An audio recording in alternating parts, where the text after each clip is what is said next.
한번 오늘 설교 제목 다 같이 합독해 보실까요? 시작. 다시 한번 시작. 따라 하십니다. 나는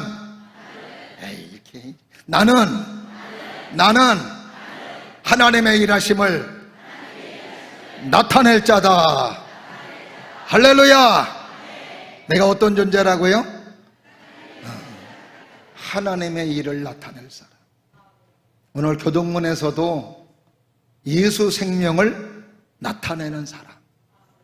너무 좋더라. 한 중년 남자가 있었습니다. 사업을 하다가 실패했어요. 너무 어려운 거예요. 부도가 나서 막막한 겁니다. 사면 초가예요. 그러다 보니까 부부지간에도 싸움이 잦고 불화가 많고 다툼이 많아요. 애들에게는 원하는 거 주지도 못하고 미안한 마음도 있고, 이런 삶을 살아가느니 뭐하나 죽기로 작정을 했습니다. 그리고 산에 올라가서 무덤을 팠어요. 자기가 들어갈 무덤을 파놓고, 그리고 동네로 내려와서 소년 하나를 잡았습니다. 야, 너하고 산에 가자, 나하고. 왜요? 가보면 알아. 그래, 자기가 파놓은 무덤 앞에서 자기 이름을 소년에게 가르쳐줘요. 내가 아무개인데 네가 내일 아침에 와서 나를 2번 불러라. 그리고 만약에 대답이 없거든 이 무덤을 묻어라. 아저씨가 어떻게 해요? 그래, 이 아이가 도망가 버렸습니다. 죽는 것도 쉽지 않다고 생각하고, 그리고 이제 박물관에서 일하는 노인분을 찾아갔어요. 이 차 저 차, 저 차 여 차, 이래저래 저래 이래 해서 내가 이제 세상을 끝내려고 그럽니다. 그랬더니 그 노인 어르신께서 하는 이야기가, 나도 자네와 같이 그렇게 어려울 때가 있었다네. 나도 참 힘들 때가 있었다네. 그러면서 자기의 그 어려웠을 때를 이야기하는 거예요. 그러면서 나도 자네와 같이 모든 게 안 돼서 나무에 매달려 죽으려고 줄을 매달았다는 거예요. 그리고 이제 죽으려고 하는데 그 나무가 어떤 나무였느냐? 체리나무였던 겁니다. 아마 외국에서 있었던 것 같아요. 근데 체리 열매가 얼마나 맛있게 보였던지, 야, 이제 죽으면 저 맛있는 체리 열매를 못 먹겠군 해서 도대체 맛이 어떨까? 한번 저거 먹어보거나 죽자 해가지고 일단 죽는 걸 몇 번 연기시켰어요. 이때 죽으나 저때 죽으나 죽는 건 마찬가지인데 먹고 죽자 해가지고 체리 열매를 먹었습니다. 그랬더니 그 체리가 너무 맛있는 거예요. 맛있는 가운데 하늘을 보니까 하늘이 아름다워요. 옆을 보니까 나무 숲이 아름답게 보이는 겁니다. 이러면서 다시 살기로 결심을 했다는 겁니다. 그러면서 사정이역을 했던 그 중년 남자에게 이 노인 어르신이 이렇게 얘기합니다.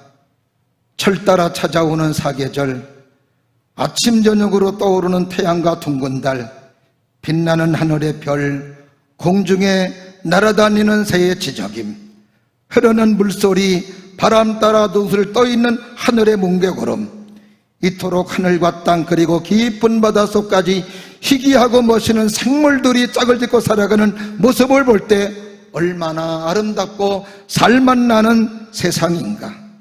나는 지금 살아있는 것만으로도 가슴 벅차고 기쁘다네. 이제는 소아마비로 몸이 불편한 손자 녀석을 위해서 열심히 일하고 있다네. 이 아름답고 살맛 나는 세상을 왜 자네는 버리려고 하는가? 그 말에 마음이 움직였습니다. 감동이 된 거예요. 다시 살기로 결심을 하고 그리고 무덤을 찾아가서 자기 무덤을 메웠답니다. 같은 세상을 살면서도 어떤 사람의 눈에는 살맛 나는 세상으로, 좋은 세상으로, 어떤 사람의 눈에는 원망의 세상, 불평의 세상, 짜증나는 세상, 살고 싶지 않은 세상. 왜 그래요? 보는 눈이 다르기 때문에 그래요. 파란색 안경을 쓰면 세상은 파랗게 보입니다. 빨간색 안경을 쓰면 빨간색으로 보여요. 검정 안경을 쓰면 검정 눈으로 보입니다. 저는 여러분들에게 아름답게 보이는 세상 되기를 바라고 아름답게 보이는 일들이 될 수 있기를 주의 이름으로 축원합니다. 김정준 목사님이라고 계십니다. 지금은 한신대학교로 바뀌었습니다마는 이 학교 전신이 한국신학대학이에요.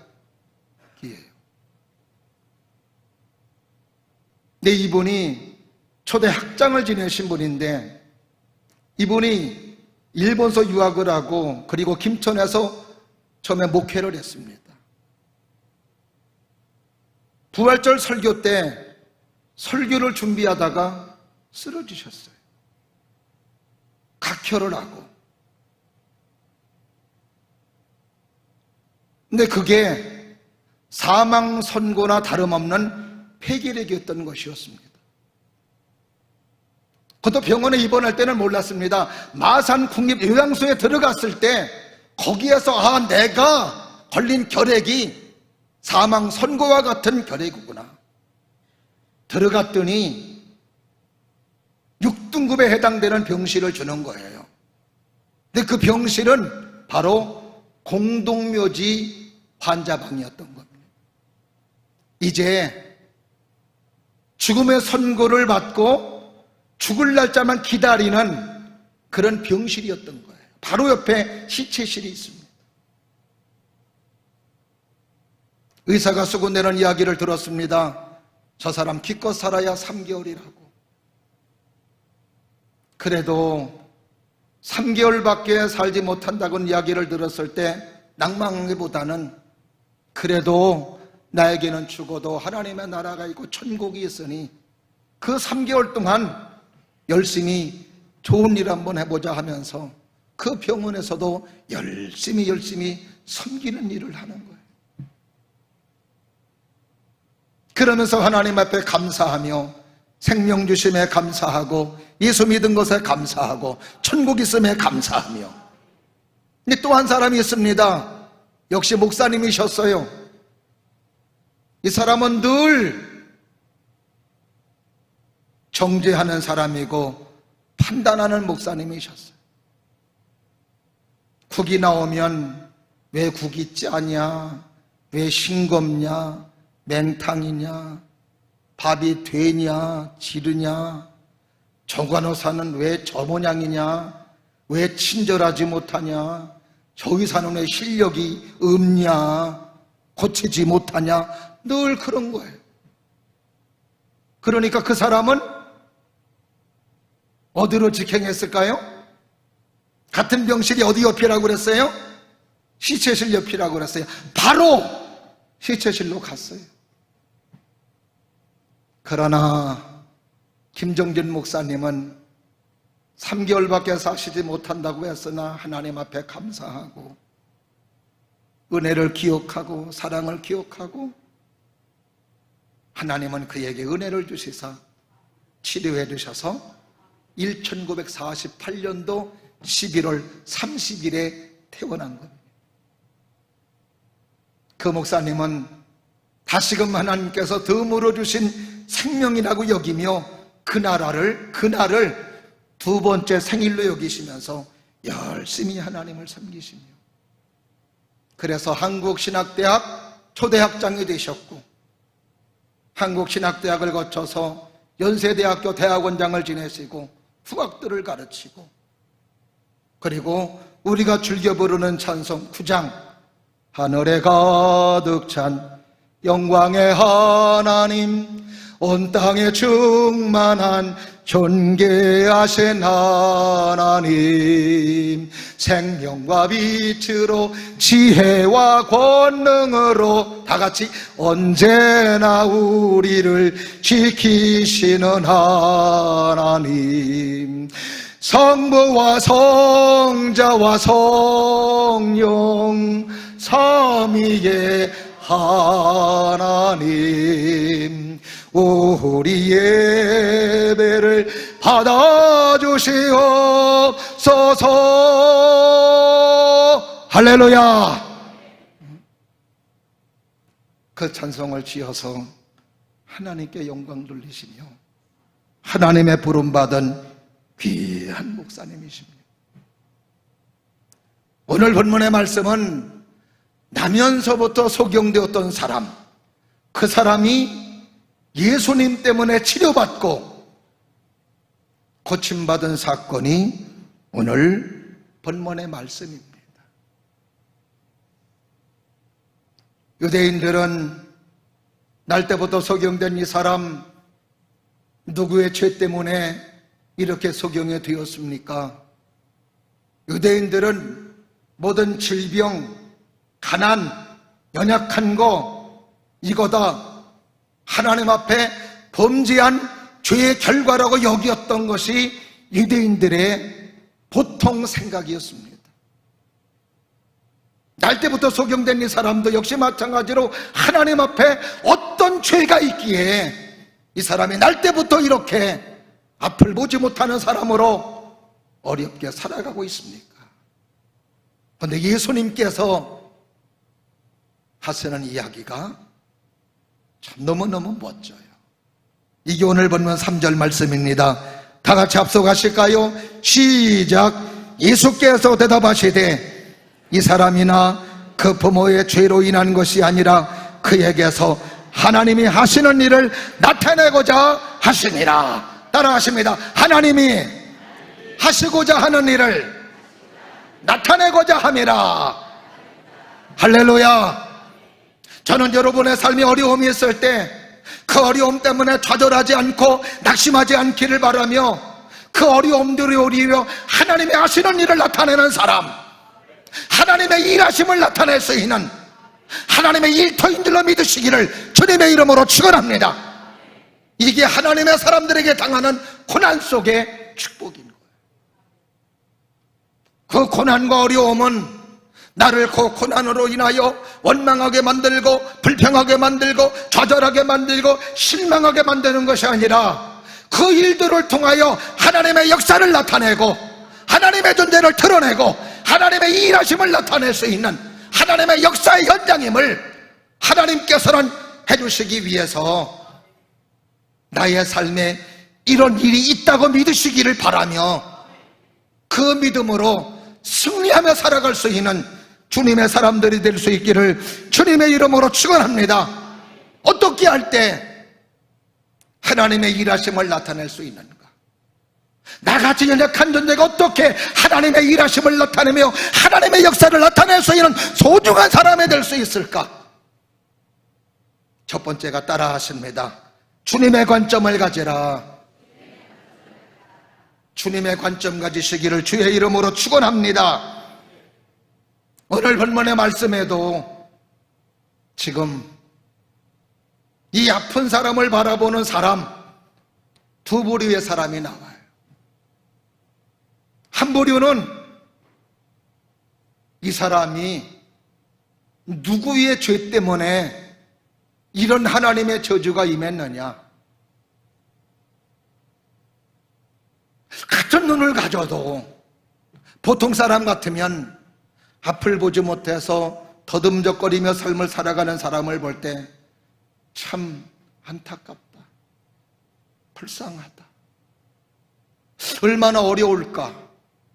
얼마나 힘들까? 저도 지난주 이 병 때문에, 염증 때문에 고생한다고 얘기를 했더니 차 암흑의 장로님께서 즉시 배달이 왔습니다.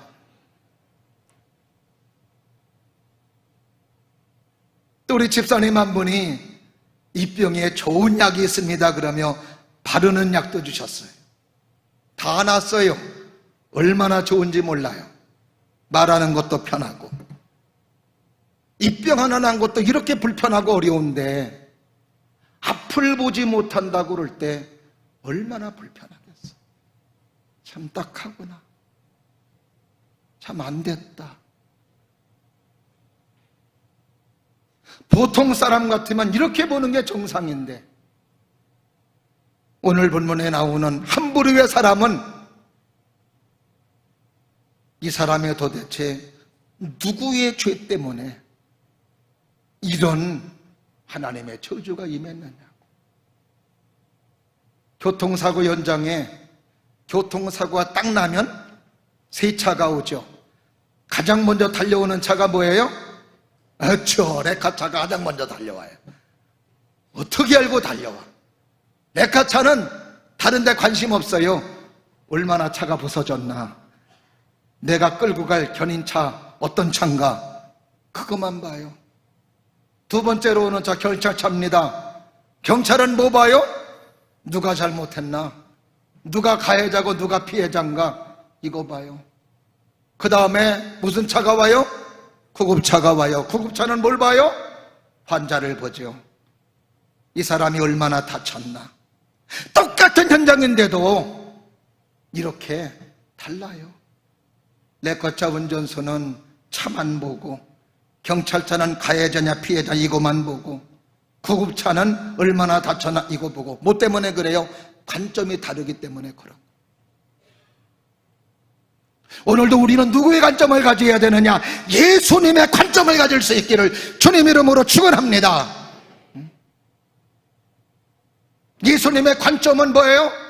이 사람은 누구의 죄 때문도 아니라 하나님의 일하심을 나타낼 사람.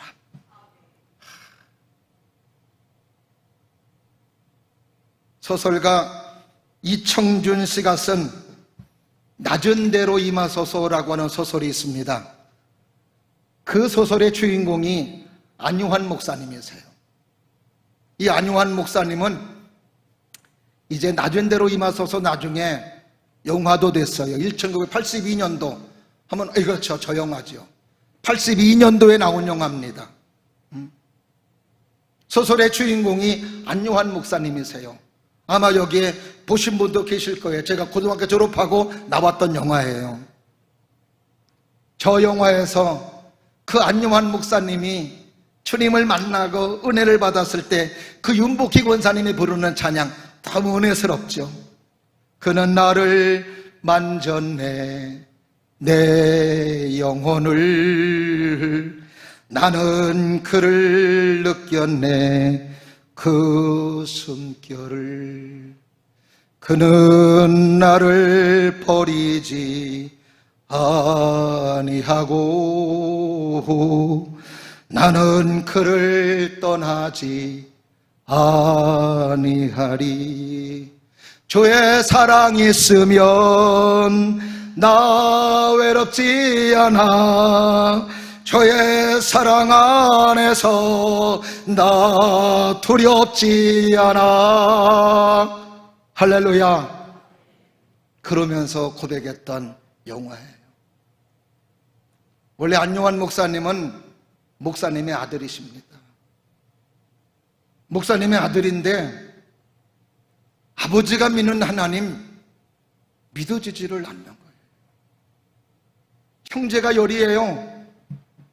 형제가 열인데 아버지가 은혜를 받고 목회한답시고 간 교회가 월살에 2만 원 되는 교회로 간 겁니다. 10명의 형제들이 살 수가 없는 거예요. 아버지가 원망스럽고. 그래서 안유환 씨는 가출했습니다. 그리고 독학으로 공부한 거예요. 그리고 대학을 나와서 고등학교 선생님이 됐습니다. 결혼도 했어요. 아기도 낳았어요. 너무 좋은 거예요. 근데 37살에 어느 날 실명이 되는 거예요. 멀쩡하던 사람이 앞을 보이지 못하니 너무 낭망이 되는 거예요. 더군다나 가족들에게, 아내에게, 그리고 자녀들에게 짐이 되는 것 같아서 견딜 수가 없는 거예요. 이 사람도 몇 번 자살하려고 했는데 그것도 제대로 안 됐습니다. 결국 아내에게 미안한 마음에 가출을 했어요. 가족들에게 더 이상 짐이 되지 말아야 되겠다고. 그래서 나와서 뭐 하느냐? 거린으로, 거지로 동냥하며 사는 겁니다. 그냥 마지못해 사는 거예요. 지하 계단에서 사람들이 던져주는 거 가지고 그날 정말 속된 말로 목구멍에 포도충 그냥 풀칠하며 사는 거예요. 근데 어느 날 그렇게 거지 생활을 하고 있는데 어떤 중년 신사가 자기 손을 꼭 잡더라는 겁니다. 그러면서 선생님 고맙습니다 그러더라. 정신이 보동나죠. 이 사람이 하는 이야기가 저도 사업하다가 모든 거 다 말아먹어서 이제는 한강에 가서 투신하여 자살하려고 가는 길이었습니다. 근데 당신이 제 눈에 들어왔습니다. 근데 당신을 보니까 앞을 보지 못하고 거기다가 거진데도 살겠다고 저렇게 동냥하는 모습을 볼 때 나는 사지도 멀쩡하지, 눈도 멀쩡하지, 내가 왜 죽나? 선생님을 보고 내가 죽기를 포기했다는 것이었어요. 너무너무 고맙습니다. 너무 감사합니다. 그때 나같이 버려졌다고 생각하는 인생, 나는 쓸모없는 인생이라고 생각했었는데 나 때문에 이렇게 힘을 얻는 사람도 있다라고 하는 것을 그때 깨닫고 나 같은 사람도 살 가치가 있나 보구나 하는 마음에 들 때 하나님의 은혜가 그에게 들어오고 하나님의 사랑이 그에게 들어와 주님의 음성이 들리더랍니다. 요한아 요한아, 내가 버리지 아니하고 내가 너를 떠나지 아니하리니 너는 강하고 담대하라. 여호수아서 1장 5절의 말씀을 자기도 모르게 떠오르며 하나님께서 그렇게 역사하셨던 거예요. 그래서 그도 모든 삶을 청산하고 다시 가족에 돌아가서 다시 신학 공부하고 그리고 목사님이 되셔서 세계 맹인협회 회장이 되시고 그리고 지금도 전 세계를 다니며 복음을 전하시는데 110개국에 가서 복음을 전하며 하나님의 일하심을 증거하고 있습니다.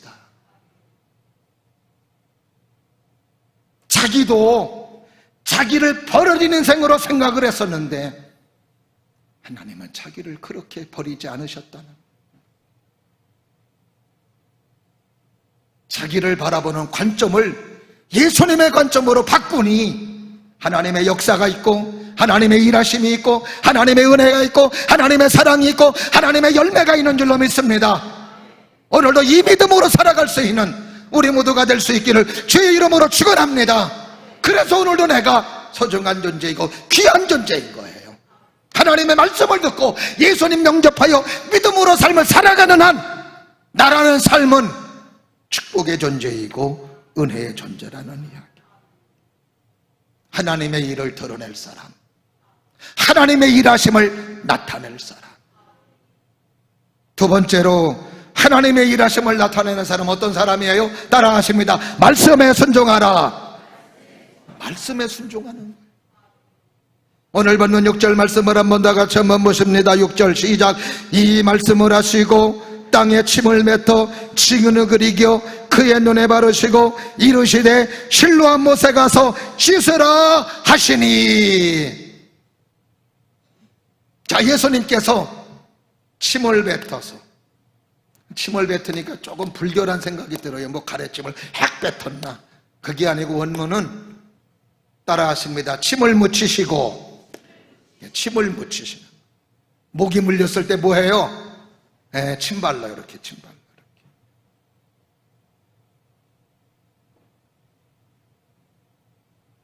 그러면서 예수님께서 소경에게 하는 이야기가 너는 실로암에 가서 씻어라. 보통 사람 같으면은 뭐 그렇게 어려운 일 아닙니다. 근데 지금 이 사람은 뭐예요? 앞을 보지 못해요. 앞을 보지 못하는 사람은 여기서 지금 저 문화까지 가는 것도 얼마나 힘든지 몰라요. 우리네는 건강한 사람은 계단 올라가는 거 아무것도 아니죠. 그 전에 우리 어머님이 식당을 가시는데 한 계단 올라오는데 또 계단이 있는 거예요. 한 10계단. 그러니까 우리 어머님이 어휴 그러시더라. 갈 길이 먹먹하다 이 말이죠. 멀다 이 말. 힘들다 이 말. 앞을 보지 못하는 사람이 실로암 못에까지 간다라고 하는 거 어려운 얘기입니다. 여러분이 아셔야 돼요. 하나님께서 말씀하시는 말씀 가운데 순종한다라고 하는 것은 쉬운 상황, 쉬운 여건이 없습니다. 다 할 수 있는 조건이 아니에요. 다 할 수 없는 조건들입니다. 말씀 순종하기 어려운 상황, 어려운 조건들이에요. 쉬운 조건이면 왜 말씀에 순종하라고 그랬습니까?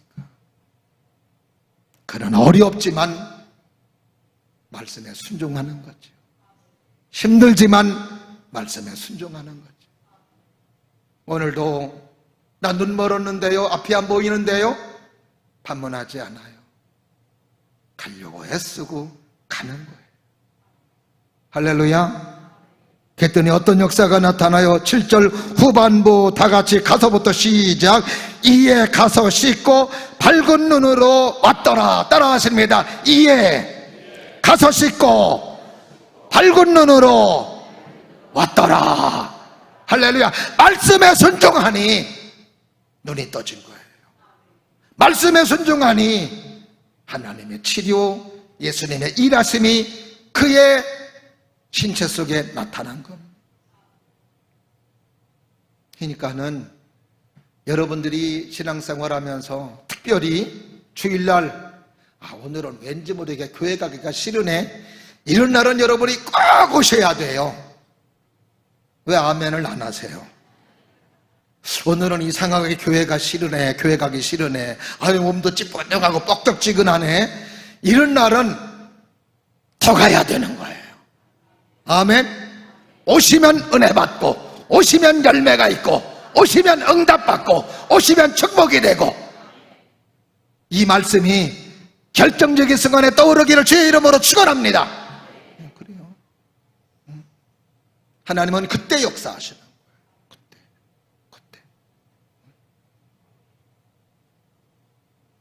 그래 하나님의 말씀에 순종하니 밝은 눈으로. 아멘. 우리의 축복은 그냥 오지 않아요. 말씀 순종을 통해 와요. 근데 우리는 말씀 순종도 하지 아니한 채 축복을 거머쥐려 합니다. 열매를 거머쥐려 합니다. 가을의 열매는 떼양볕에 이런 장마에 견딘 자들이 주인의 기쁨이 되는 열매가 되는 거예요. 그 고난을 견디지 아니하면 결국 기한전에 떨어지는 열매가 되고 말아요. 기한전에 떨어진 열매는 아무 의미 없습니다. 말씀 순종할 때 어려움이 있어도 순종하려 가려고 하면은 하나님이 은혜를 주시고 하나님이 힘을 주시고 하나님이 영역을 주시고 하나님의 사랑으로 함께 해주시사 갈 수 있도록 하나님이 해주시는 줄로 믿으시면 아멘. 그래서 오늘도 우리는 말씀에 순종하려고 애써야 돼요. 그러다 보면 하나님의 역사가 있는 거예요. 마지막으로 하나님의 일하심을 나타내기 위해서 어떻게 해야 되느냐? 따라하십니다. 확실하게 증거하라. 누구를 증거하라고? 예수님을 확실하게 증거하라 이 말이죠. 오늘도 이렇게 지금 날 때부터 소경된 이 사람을 치료해 주었을 때 예수님께서 그 따지고 달려드는 사람은 예수님이 고쳐주었다는 이야기가 이 소경의 입에서 나오지 못하게끔 얼마나 계획을 세우고 집요하게 방해하는지 모릅니다. 근데 그래도 이 날 때부터 소경된 이 사람은 예수님이 나를 보게 해주셨다고 확실하게 증거하고 있습니다. 오늘 11절 말씀 한번 다 같이 한번 보실까요? 시작. 대답하되 예수라 하는 그 사람이 진흙을 이겨 내 눈에 바르고 나더러 실로암에 가서 씻으라 하기에 가서 씻었더니 보게 되었더라. 계속해서 이후의 말씀을 보면은 이 사람들은 계속해서 어떻든 이 소경단지의 집에서 예수가 치료해줬다는 말이 나오지 않게끔 너가 치료해준 그 예수가 하나님 앞에 어떤 자라고 죄인이고 하나님 앞에 잘못된 자라고 하는 것을 끊임없이 이야기합니다. 그래서 어떻든 간에 이 소경의 입에서 예수님이 치료해 주었다는 말이 나오지 않게끔 어떻든 막아보게 하려고 꽤나 부단히 애를 써요. 근데 거기에 굴하지 않아요. 25절 말씀 한번 보실까요? 자, 시작. 대답하되 그가 죄인인지 내가 알지 못하나 한 가지 아는 것은 내가 맹인으로 있다가 지금 보는 그것이니라. 나는 그 사람이 죄인인지 하나님 앞에 올바르고 잘못된 사람인지 그거 몰라요. 나는 모르는데 내가 확실한 거 하나는 그분이 내 눈을 뜨게 해주시고 내 눈을 치료해 주셨다는 거, 이것만큼은 확실한 것입니다.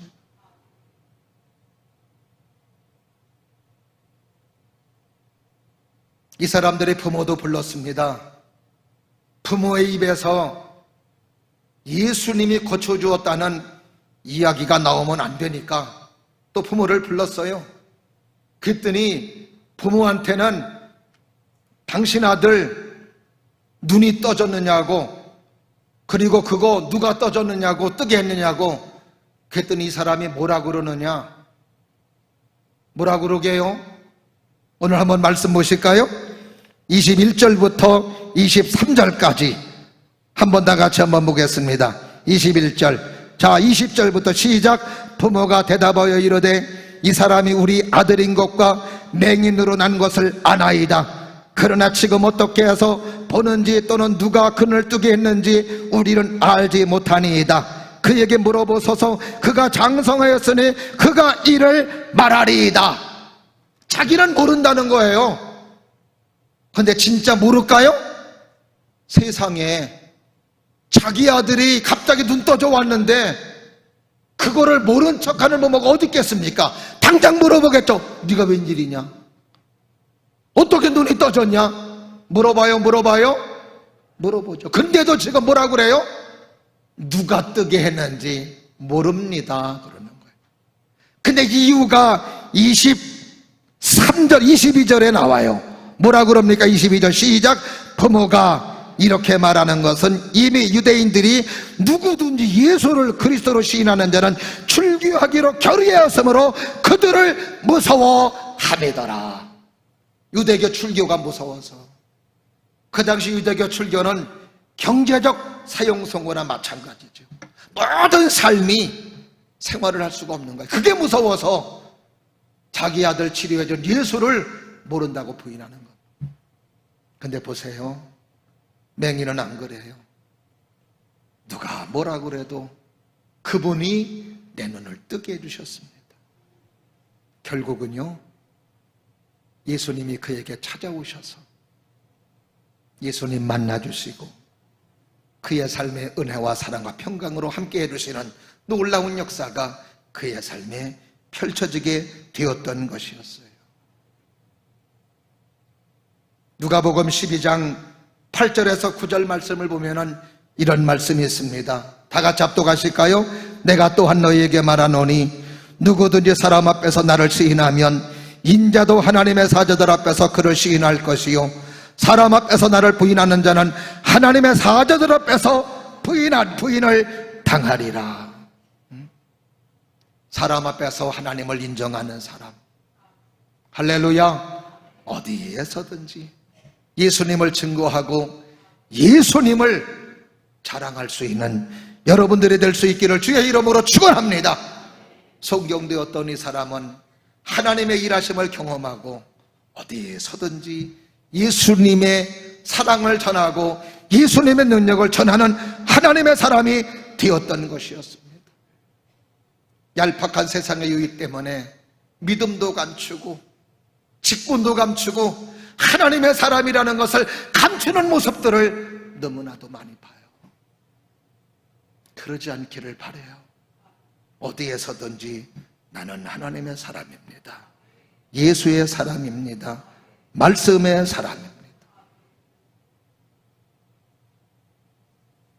17살에 포로로 끌려갔던 다니엘은요, 이방 나라에서 하나님의 존재를 드러내요.